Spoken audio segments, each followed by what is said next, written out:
Biografi Al-Imam Hasan bin Ali. Sayyidina Hasan dilahirkan 2 tahun setelah hijrah ke Madinah pada tanggal 1 Desember tahun 624 Masehi, atau 15 Ramadan 3 Hijriah, di Madinah. Ayahnya adalah Sayyidina Ali bin Abi Thalib, sedangkan ibunya adalah Sayyidah Fatimah Az-Zahra putri Nabi Muhammad Shallallahu Alaihi Wasallam. Sayyidina Hasan adalah salah satu imam umat Islam. Petunjuk, perkataan dan perbuatannya patut diteladani dalam kehidupan ini. Bagi kaum Syiah beliau adalah imam kedua dari 12 imam, sementara bagi kaum Sufi, khususnya tarekat Syadziliyah atau Sadiliyah, beliau adalah wali mursyid generasi kedua setelah ayahnya, Sayyidina Ali bin Abi Thalib. Hingga saat ini sebagian besar tarekat Sufi telah mencapai wali mursyid generasi yang ke-40-an. Beliau juga menjadi leluhur bagi sebagian wali mursyid besar seperti Syekh Abu Hasan Syadzili, keturunan beliau dari Isa bin Muhammad bin Hasan bin Ali. Juga Syekh Abdul Qadir Jailani keturunannya dari Abdullah bin Hasan bin Ali. Dan tak terhitung juga menjadi datuk bagi banyak wali mursyid pada zaman sekarang terutama dari tarekat Syadziliyah. Sayyidina Hasan dibaiat menjadi khalifah setelah ayahnya, Sayyidina Ali bin Abi Thalib, meninggal dunia karena dibunuh seorang Khawarij bernama Abdurrahman bin Muljam. Diangkatnya Sayyidina Hasan sebagai khalifah tentu membuat Muawiyah berang, sebab keturunan Umayyah tersebut telah melakukan pemberontakan sejak kekhalifahan Sayyidina Ali bin Abi Thalib. Ia sangat berambisi menduduki puncak pimpinan kaum muslimin. Sadar posisinya diincar Muawiyah yang berkedudukan di Damaskus Syam, yang akan melakukan pemberontakan, Sayyidina Hasan justru secara persuasif menulis surat kepada Muawiyah. Ia memilih tidak menyerbu kekuatan Muawiyah. Dalam suratnya Sayyidina Hasan dengan kata-kata bijak, menasehati Muawiyah agar kembali ke jalan yang diridhoi Allah, dan menghentikan pertumpahan darah antara sesama umat Islam. Sayyidina Hasan adalah cerminan seorang pemimpin, yang lebih suka menghindari pertikaian dan pertumpahan darah, dan mementingkan kerukunan dan persatuan umat Islam. Namun, Muawiyah yang sangat berambisi menjadi pemimpin umat Islam, dari sejak kepemimpinan Sayyidina Ali bin Abi Thalib tidak menghiraukan dan menolak mentah-mentah nasihat Sayyidina Hasan. Muawiyah menganggap dirinya yang lebih pantas menjadi khalifah pada saat itu, dan telah menyiapkan ribuan pasukan perang untuk memberontak dan menggempur kekuatan Sayyidina Hasan. Sebagai seorang pemimpin, Sayyidina Hasan lebih menyukai perdamaian. Tapi bukan berarti ia berdiam diri saat mendapat ancaman pemberontakan kepadanya.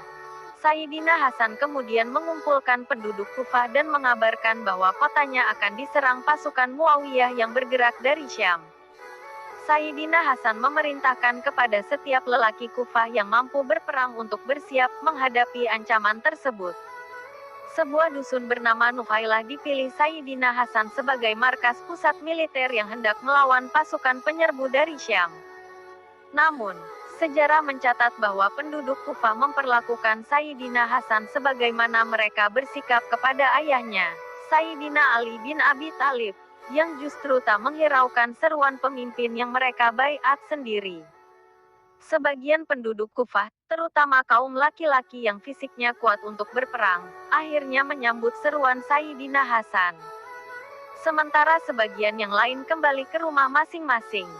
Sayyidina Hasan mengangkat Ubaidillah bin Abbas sebagai pemimpin pasukan. Akan tetapi karena tergiur bujuk rayu Muawiyah, yang menjanjikan akan memberi uang jika ia bergabung dengannya, Ubaidillah bin Abbas berbalik mengkhianati Sayyidina Hasan. Itulah yang membuat semangat ribuan pasukan pendukung Sayyidina Hasan runtuh.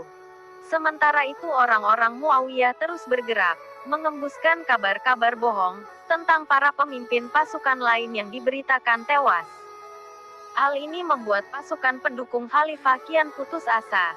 Bahkan mereka akhirnya berbalik menyerang Sayyidina Hasan.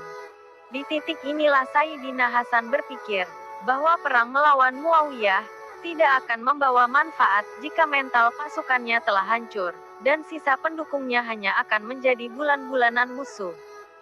Demi untuk menyelamatkan pengikutnya dari kebinasaan dan kehancuran, ia akhirnya memilih berdamai dengan Muawiyah, dengan sejumlah kesepakatan yang salah satu isinya adalah menyerahkan kekhalifahan kepada Muawiyah.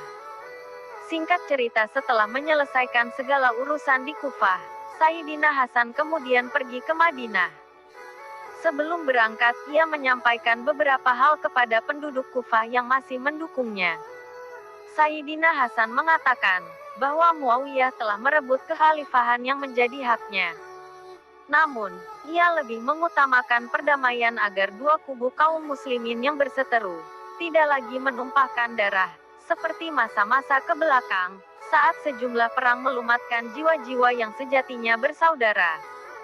Dari beberapa sumber disebutkan, Sayyidina Hasan meninggal dunia akibat diracuni oleh istrinya sendiri, yang bernama Jadah binti Al-Asyad. Sayyidina Hasan bin Ali bin Abu Thalib wafat pada tanggal 1 April tahun 670 Masehi atau 28 Safar 50 Hijriah, di Madinah, dan dimakamkan di pemakaman Janatul Baqi. Demikianlah biografi singkat Sayyidina Al-Imam Hasan bin Ali. Semoga bermanfaat.